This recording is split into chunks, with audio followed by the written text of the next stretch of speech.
Hey, what's going on YouTube? The Mad Flip here. So I'm debating on, supposing since it is almost the end of the year kind of deal, trying to debate my top 10 favorite movies, my favorite movies of this year. And so far, it's a tough call because, if you see enough movies and you're trying to compare to what you watched this year, it's just crazy to know. So I'm still trying to figure out my top 10, or even not top 5. Yeah, and it's a little more complicated than I thought. But besides that, I think about it. I mean, like I said, man, there's supposed to be a bunch of movies that was supposed to be good. All those blockbusters of the summertime that was kind of duds. I mean, well, they were alright. They were not as great as they probably advertised them. Especially too, I feel like, man, some trailers just ruin it. Or if you see a trailer one too many times, it ruin it. For me personally, like I said, man, you see way too many times, you ruin it. Especially too with social media giving away some parts and stuff and spoilers and all. And you're like, man, is this movie worth watching? I think about it now, I'm like, man, like I said, after, you've seen enough movies, and you're trying to compare the movies just this year alone, you're thinking stuff, man, this top 10 list of my favorite movies ain't gonna be that simple. Because as of right now, if I had to think about it right now, on the top of my head, I probably got, Don't Breathe 1. 2 would probably be freaking, I'm gonna go Doctor Strange. 3, I'm probably gonna go Fantastic Beasts and Where to Find Them. 4, heck, I don't know. 4, I'm probably gonna go Suicide Squad.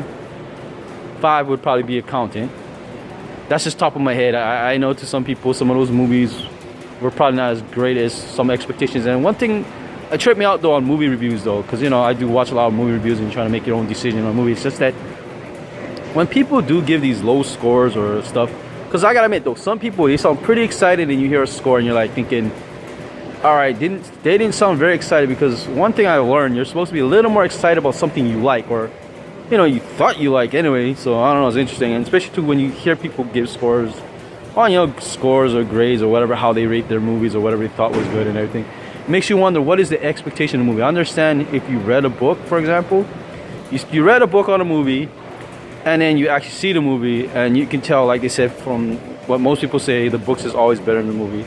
So you can kind of tell why they downgrade it. But besides that, if it's not based on a book or an actual event or something, it makes you wonder, like, all right, so how did they actually rate it and what type of expectations? Because that's kind of what I thought was kind of like odd about some people who actually gave their reviews and gave low scores. Because it makes you wonder, like, what was really the expectation heading into the movie? Like, for example, if you go into a movie fresh-minded, no expectation at all, and sometimes you get either overwhelmed or underwhelmed about something, give or take what the movie was about in general.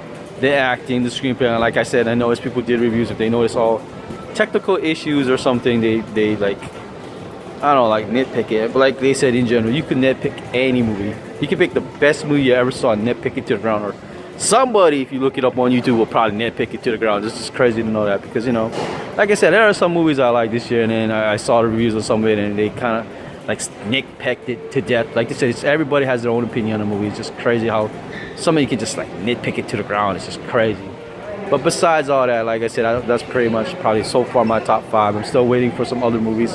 I'm going to skip Rogue One, because honestly, man, I mean, I like Star Wars, but it's just the plans of a Death Star doesn't sound very interesting. I get it. It's the idea of a Star Wars war movie in general, so that should be exciting, supposedly.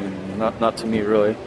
There's some other movies hopefully would be coming out this year, but besides that, I probably gotta like take it over, because there are other movies, like they said, better movies wise, like Hacksaw Ridge to me was a surprise.